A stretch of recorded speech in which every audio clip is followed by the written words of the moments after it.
Assalamualaikum warahmatullahi wabarakatuh. Innal hamdalillah wa nusallimu ala Rasulillah Muhammad bin Abdullah wa ala alihi wa sahbihi wa mawalah. Asyhadu an la ilaha illallah wahdahu la syarikalah wa asyhadu anna Muhammadan abduhu wa rasuluhu la nabiyya ba'dah. Allahumma salli wa sallim wa barik ala abdika wa rasulika sayyidina Muhammadin khatamil anbiya'i wal mursalin wa ala alihi wa ashabihi ajma'in. Amma ba'du. Qala Allah Ta'ala fil Qur'anil Karim wa huwa asdaqul qa'ilin. A'udzu billahi minasyaitonir rajim. Bismillahirrahmanirrahim.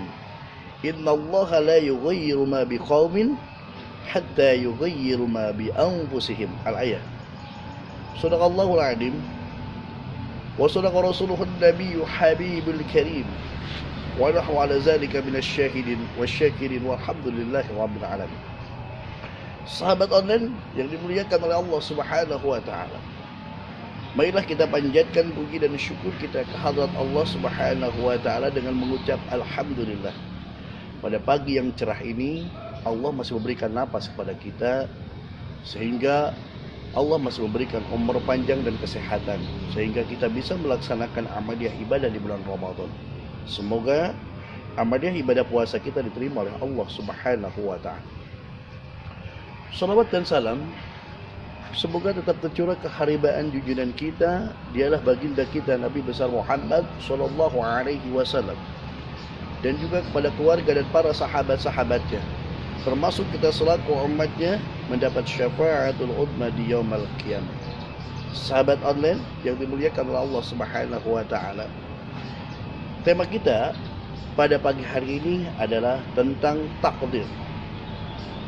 Kita sebagai orang yang beriman tentunya mengimani rukun iman yang keenam adalah iman atau percaya kepada qada dan qadar atau yang disebut dengan takdir dari Allah Subhanahu wa taala, yaitu sebuah ketetapan yang Allah telah tetapkan sejak zaman ajali.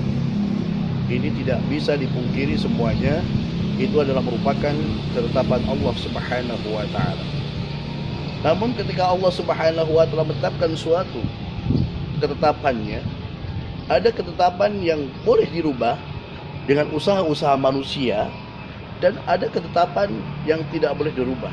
Jadi ada yang disebut dengan takdir yang mana takdir itu tidak bisa dirubah. Contohnya apa? Kematian.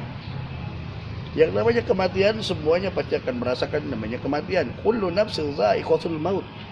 Setiap yang hidup, setiap yang bernyawa, semuanya itu adalah pasti akan mati, pasti akan meninggal dunia.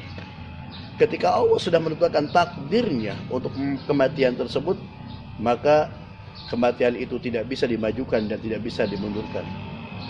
Ya, idza jaa ajaluhum la yastakhiruna sa'atan wa la yastaqdimun. Tatkala ajal itu datang, maka ajal itu tidak akan bisa dimajukan ataupun dimundurkan. Itulah kematian. Oleh karena itu, ingatlah akan kematian karena semua itu akan mati. Dan tentunya yang terpenting bagi kita adalah amal apa atau bekal apa yang harus kita bawa untuk kematian tersebut.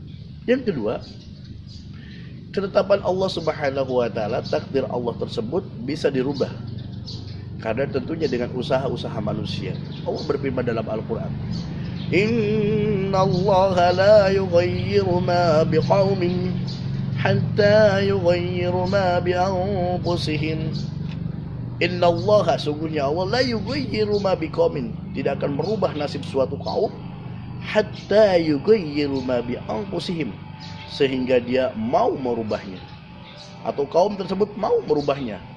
Saudara-saudaraku, sahabat online yang dimuliakan oleh Allah Subhanahu wa taala.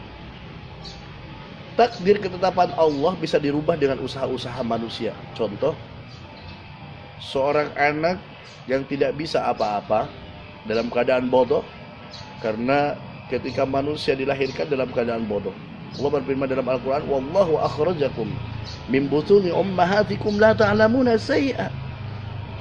Allah telah mengeluarkan kalian semua melalui perut ibu kalian semua, la ta'lamuna syai'a, tidak dalam keadaan tidak tahu apa-apa, dalam keadaan bodoh. Tapi yakinlah manusia akan bisa menjadi pintar kalau ada usaha manusia itu sendiri. Bagaimana usahanya? Maka supaya manusia menjadi pintar, maka mereka harus berilmu, harus mencari ilmu, harus belajar. Berusaha untuk belajar mencari ilmu. Maka dengan belajar untuk menghilangkan kebodohan, itu adalah usaha manusia. Begitu juga nasib manusia, ada yang kaya, ada yang miskin. Ketika manusia dalam keadaan miskin, dia bisa menjadi kaya kalau manusia tersebut atau orang tersebut mau berusaha semaksimal mungkin, berusaha bekerja keras. Selain bekerja keras, tentunya berdoa kepada Allah Subhanahu wa taala, maka yakinlah yang tadinya miskin dia akan menjadi seorang yang kaya raya. Inilah takdir Allah Subhanahu wa taala yang patut kita imani, dan tentunya mari kita ambil hikmahnya bahwa ada ketetapan Allah Subhanahu wa taala yang memang tidak bisa dirubah, yaitu kematian. Maka ingatlah akan kematian, karena semuanya itu pasti akan mati. Yang terpenting bagi kita adalah persiapkan diri, amal apa yang harus kita bawa untuk mati. Amal-amal apa saja yang tentunya yang nanti yang akan bisa menolong setelah kita kematian. Yang kedua, ketetapan-ketetapan Allah seperti misalkan kebodohan, kefakiran, itu bisa diusahakan dengan berusaha, bekerja keras maksimal mungkin dengan belajar, tapi yang terpenting adalah dengan berdoa kepada Allah Subhanahu wa taala. Semoga apa yang saya sampaikan bermanfaat bagi saya sendiri dan umumnya bagi kita semua. Semoga Allah Subhanahu wa taala senantiasa memberikan taufik dan hidayah kepada kita semua. Wallahu muwaffiq ila aqwamit thoriq. Wassalamualaikum warahmatullahi wabarakatuh.